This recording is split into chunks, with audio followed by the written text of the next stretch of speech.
August 8ನೆಯ ತಾರೀಕು ವರಮಹಾಲಕ್ಷ್ಮಿ ಹಬ್ಬದ ದಿನ ಕಳಶ ಇಟ್ಟು ಪೂಜೆ ಮಾಡುವಾಗ ಅಪ್ಪಿತಪ್ಪಿಯೂ ಈ 8 ತಪ್ಪುಗಳನ್ನು ಮಾಡಬೇಡಿ. ಅಸಲಿಗೆ ವರಮಹಾಲಕ್ಷ್ಮಿ ವ್ರತವನ್ನ ಹೇಗೆ ಆಚರಿಸಬೇಕು, ಲಕ್ಷ್ಮೀ ದೇವಿಯನ್ನು ಒಲಿಸಿಕೊಳ್ಳಲು ವೆಂಕಟೇಶ್ವರ ಸ್ವಾಮಿಯ ಜೊತೆಗೆ ಯಾವ ದೇವರಿಗೆ ತಪ್ಪದೆ ಆ ದಿನ ಕೈ ಮುಗಿಯಬೇಕು, ವ್ರತದ ಅತಿ ಮುಖ್ಯವಾದ ನಿಯಮಗಳು ಯಾವುದೆಂದು ಇವತ್ತಿನ ಈ ವಿಡಿಯೋದಲ್ಲಿ ಸಂಪೂರ್ಣವಾಗಿ ತಿಳಿಸಿಕೊಡ್ತೀವಿ. ಬನ್ನಿ, ನೀವಿನ್ನು ನಮ್ಮ ದೇಗುಲ ದರ್ಶನ ಕರ್ನಾಟಕ ಚಾನೆಲ್ನ ಸಬ್ಸ್ಕ್ರೈಬ್ ಮಾಡ್ಕೊಂಡಿಲ್ಲ ಅಂದರೆ ಈ ಕೂಡಲೇ ಸಬ್ಸ್ಕ್ರೈಬ್ ಮಾಡಿಕೊಂಡು ಪಕ್ಕದಲ್ಲೇ ಕಾಣುವಂತಹ ಬೆಲ್ ಬಟನ್ ಒತ್ತಿದ್ರೆ ನಾವು ನೀಡುವ ಪ್ರತಿಯೊಂದು ದೈವ ಮಾಹಿತಿಗಳು ಉಚಿತವಾಗಿ ನಿಮ್ಮ ಮೊಬೈಲ್ಗೆ ಬರುತ್ತೆ. ವರಮಹಾಲಕ್ಷ್ಮಿ ಹಬ್ಬದ ದಿನ ಸ್ತ್ರೀಯರು ಮರೆಯದೆ ಸ್ನಾನದ ನೀರಿಗೆ ಸ್ವಲ್ಪ ಅರಿಶಿಣವನ್ನು ಬೆರೆಸಿ ಸ್ನಾನವನ್ನು ಮಾಡಬೇಕು, ಅಥವಾ ದೇಹಕ್ಕೆ ಸ್ವಲ್ಪವಾದರೂ ಅರಿಶಿಣವನ್ನು ಹಚ್ಚಿಕೊಂಡು ಸ್ನಾನವನ್ನು ಮಾಡಬೇಕು. ಇದರಿಂದ ಲಕ್ಷ್ಮೀ ದೇವಿಯ ಅನುಗ್ರಹ ಪ್ರಾಪ್ತಿಯಾಗಿ ದಾರಿದ್ರ್ಯ ದೋಷಗಳು ದೂರವಾಗಿ ದೇಹ ಶುದ್ಧಿಯಾಗುತ್ತೆ. ವರಮಹಾಲಕ್ಷ್ಮಿ ದೇವಿಯ ಕಳಶಕ್ಕೆ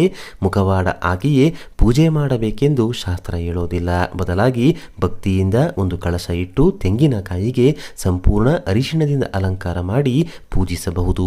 ಕಳಶಕ್ಕೆ ಇಟ್ಟ ತೆಂಗಿನಕಾಯಿಗೆ ಅರಿಶಿಣ ಕುಂಕುಮದ ಬೊಟ್ಟನ್ನು ಇಟ್ಟು ಅಲಂಕಾರ ಮಾಡಿ ಕಳಶಕ್ಕೆ 5 ಮಾವಿನ ಎಲೆ ಅಥವಾ 5 ವಿಳೆದೆಲೆಗಳನ್ನು ಇಟ್ಟು ಪೂಜೆಯನ್ನ ಮಾಡಬಹುದು. ಮೂರನೆಯದಾಗಿ ವರಮಹಾಲಕ್ಷ್ಮಿ ದೇವಿಯನ್ನು ಆದಷ್ಟು ದೇವರ ಕೋಣೆಯಲ್ಲಿಯೇ ಇಟ್ಟು ಅಲಂಕಾರ ಮಾಡಿ ಪೂಜಿಸಲು ಪ್ರಯತ್ನ ಮಾಡಿ. ಮನೆ ದೊಡ್ಡದಾಗಿತ್ತು, ಚೆನ್ನಾಗಿ ಅನುಕೂಲ ಇದೆ ಅಂದರೆ ಮಾತ್ರ ದೇವರ ಕೋಣೆಯ ಹೊರಗೆ ಅಂದರೆ ನಿಮ್ಮ ಮನೆಯ ಹಾಲ್ನಲ್ಲಿ ಕೂರಿಸಿ ಪೂಜೆಯನ್ನ ಮಾಡಿಕೊಳ್ಳಿ. ಅದು ಕೂಡ ಹೇಗೆ ಕೂರಿಸಬೇಕು ಅಂತ ನೋಡೋದಾದರೆ, ಒಂದು ಟೇಬಲ್ ಮೇಲೆ ಕೂರಿಸುವುದಾದರೆ ಯಾವುದೇ ಕಾರಣಕ್ಕೂ ಆ ಟೇಬಲ್ ಅಥವಾ ಟೀಪಾಯಿ ಗೋಡೆಗೆ ಹೊರಗಿರಬಾರದು, ಗೋಡೆಗೆ ತಾಕಬಾರದು. ದೇವರ ಮನೆಯಿಂದ ದೇವರನ್ನು ಹೊರಗಿಟ್ಟು ಪೂಜಿಸುವಾಗ ದೇವರ ವಿಗ್ರಹ ಅಥವಾ ದೇವರ ಸ್ಥಾನ ಬದಲಾಗುತ್ತೆ. ಆ ದೇವರು ಉತ್ಸವ ಮೂರ್ತಿಯ ರೂಪವಾಗುತ್ತೆ. ಉತ್ಸವ ಮೂರ್ತಿಯಾದರೆ ತಪ್ಪದೆ ಪ್ರದಕ್ಷಿಣೆ ಮಾಡಿಯೇ ಪೂಜಿಸಬೇಕು.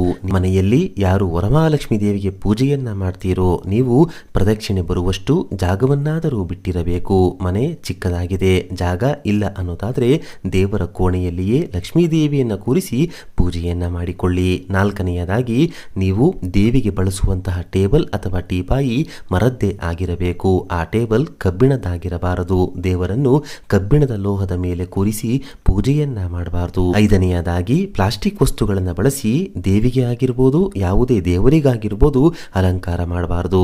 ನಾವು ಗ್ರ್ಯಾಂಡ್ ಆಗಿ ಹಬ್ಬವನ್ನ ಮಾಡಬೇಕು ಅಂತ ಪ್ಲಾಸ್ಟಿಕ್ ಹೂಗಳನ್ನ ಪ್ಲಾಸ್ಟಿಕ್ ಪದಾರ್ಥಗಳನ್ನು ಬಳಸಿ ವ್ರತಾಚರಣೆಯನ್ನ ಮಾಡೋದಕ್ಕೆ ಹೋಗಬಾರದು. ಆರನೆಯದಾಗಿ ಪೂಜೆಯನ್ನು ಶಾಸ್ತ್ರೋಕ್ತವಾಗಿ ನಿಯಮಬದ್ಧವಾಗಿ ಮಾಡಲೇಬೇಕು ಎನ್ನುವವರು ಒಬ್ಬ ಪುರೋಹಿತರನ್ನ ಮನೆಗೆ ಕರೆಸಿ ನೀವು ಕುಟುಂಬ ಸಮೇತರಾಗಿ ಪೂಜೆಯಲ್ಲಿ ಕುಳಿತು ದೇವಿ ಪೂಜೆಯನ್ನ ಮಾಡಿಸಿ. ಅದು ಸಾಧ್ಯವಾಗೋದಿಲ್ಲ, ಶಕ್ತಿ ಇಲ್ಲ ಅನ್ನೋದಾದ್ರೆ ವ್ರತ ವಿಧಾನವನ್ನು ಆಡಿಯೋ ಅಥವಾ ಕ್ಯಾಸೆಟ್ ಮೂಲಕ ಕೇಳುತ್ತಾ ನೀವು ಭಕ್ತಿಯಿಂದ ದೇವಿಯ ಪೂಜೆಯನ್ನ ಮಾಡಿಕೊಳ್ಳಬಹುದು. ಪೂಜೆಯ ಕೊನೆಯಲ್ಲಿ ಪೂರ್ಣ ಫಲದ ಸ್ವರೂಪವಾಗಿ ಯಾರಿಗೆ ಅವಶ್ಯಕತೆ ಇರುತ್ತದೋ, ತೀರಾ ಕಷ್ಟದಲ್ಲಿ ಇರ್ತಾರೋ ಅವರಿಗೆ ದವಸ ಧಾನ್ಯಗಳು, ಅಡುಗೆಗೆ ಬೇಕಾದ ಪದಾರ್ಥಗಳು, ತರಕಾರಿ, ಹಣ್ಣುಗಳನ್ನು ದಕ್ಷಿಣೆ ಸಮೇತ ಎತ್ತಿಡಿ. ಆ ವಸ್ತುಗಳನ್ನು ಅವರಿಗೆ ತಲುಪಿಸಿ. ಈ ಕೆಲಸ ಮಾಡೋದ್ರಿಂದ ಪುಣ್ಯಫಲ ಪ್ರಾಪ್ತಿಯಾಗುತ್ತೆ. ಏಳನೆಯದಾಗಿ ವರಮಹಾಲಕ್ಷ್ಮಿ ದೇವಿಯ ಪೂಜೆಯನ್ನ ಪ್ರಾತಃ ಕಾಲದಲ್ಲಿ ಅಥವಾ ಸಂಜೆಯ ಸಮಯದಲ್ಲಿ ಮಾಡಿ. ಯಾವುದೇ ಕಾರಣಕ್ಕೂ ಮಧ್ಯಾಹ್ನದ ಸಮಯದಲ್ಲಿ ಮಾತ್ರ ಮಾಡಬಾರದು. ಎಂಟನೆಯದಾಗಿ ವರಮಹಾಲಕ್ಷ್ಮಿ ವ್ರತದ ದಿನ ನಿಮ್ಮ ಮೇಲೆ ಒಡವೆಗಳು ಇರಬೇಕು ಹೊರತು ದೇವಿಯ ಮೇಲೆಲ್ಲ. ಎಷ್ಟೋ ಜನ ಮಾಡುವ ತಪ್ಪಿದು. ವರಮಹಾಲಕ್ಷ್ಮಿ ದೇವಿಗೆ ಸ್ವಲ್ಪ ಒಡವೆಗಳನ್ನು ಹಾಕಿ ಉಳಿದ ಒಡವೆಗಳನ್ನು ನೀವು ಕೂಡ ಧರಿಸಿರಬೇಕು. ಅಕಸ್ಮಾತ್ ನಿಮ್ಮ ಬಳಿ ದೇವಿಗೂ ನಿಮಗೂ ಒಡವೆಗಳು ಇಲ್ಲವೆಂದರೆ ಏನೂ ತೊಂದರೆ ಇಲ್ಲ.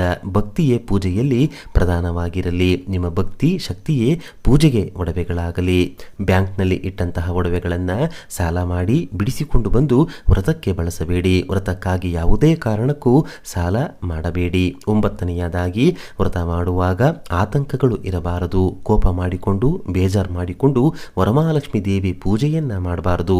ಸಂತೋಷದಿಂದ ಮನಸ್ತೃಪ್ತಿಯಿಂದ ದೇವಿ ಪೂಜೆಯನ್ನ ಮಾಡಿಕೊಳ್ಬೇಕು. ಅಯ್ಯೋ ಎಂಬ ಪದ ನಿಮ್ಮ ಬಾಯಿನಿಂದ ಅವತ್ತು ಬರಬಾರದು.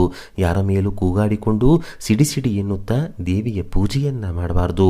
ನೀವು ಲಕ್ಷ್ಮೀ ದೇವಿಯ ರೂಪದಲ್ಲಿ ಅಲಂಕೃತರಾಗಿ ದೇವಿಗೂ ಕೂಡ ಬಹಳ ಸಂತೋಷದಿಂದ ಆ ತಾಯಿ ವರಗಳನ್ನು ನೀಡುವಂತಹ ವರಮಹಾಲಕ್ಷ್ಮಿಯನ್ನ ಮನೆಗೆ ಸ್ವಾಗತಿಸಬೇಕು. ಮನೆಗೆ 5 ವರ್ಷಕ್ಕಿಂತ ಕಡಿಮೆ ವಯಸ್ಸಿನ ಚಿಕ್ಕ ಹೆಣ್ಣು ಮಗುವನ್ನ, ಋತುಮತಿಯಾದ ಮಧ್ಯಮ ವಯಸ್ಸಿನ ಒಂದು ಹೆಣ್ಣನ್ನ, ಮುಪ್ಪಿನ ವಯಸ್ಸಿನಲ್ಲಿ ಇರುವಂತಹ ಒಬ್ಬ ದಂಪತಿಗಳನ್ನ ಈ ದಿನ ಮನೆಗೆ ಕರೆಸಿ ಅವರಿಗೆ ಹಣ್ಣು ಹಂಪಲು ತಾಂಬೂಲವನ್ನ ನೀಡಿ ಅವರ ಆಶೀರ್ವಾದವನ್ನ ಪಡೆಯಬೇಕು.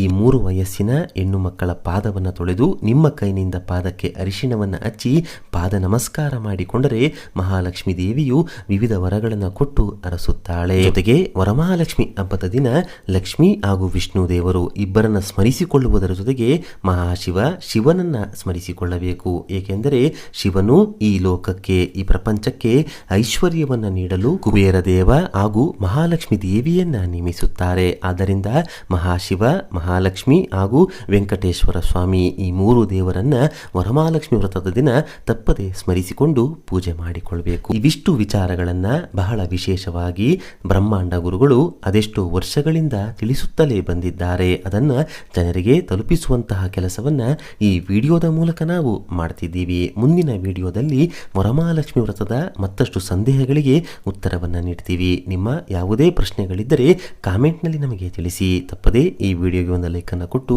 ಪ್ರತಿಯೊಬ್ಬರಿಗೂ ಈ ವಿಡಿಯೋನ ಶೇರ್ ಮಾಡಿ. ಮುಂದಿನ ಬಾರಿ ಮತ್ತೊಂದು ವಿಶೇಷ ದೈವ ಮಾಹಿತಿಯೊಂದಿಗೆ ನಮ್ಮ ದೇಗುಲ ದರ್ಶನ ಕರ್ನಾಟಕ ಚಾನೆಲ್ ಮೂಲಕ ಭೇಟಿಯಾಗೋಣ. ಧನ್ಯವಾದ ಸ್ನೇಹಿತರೆ.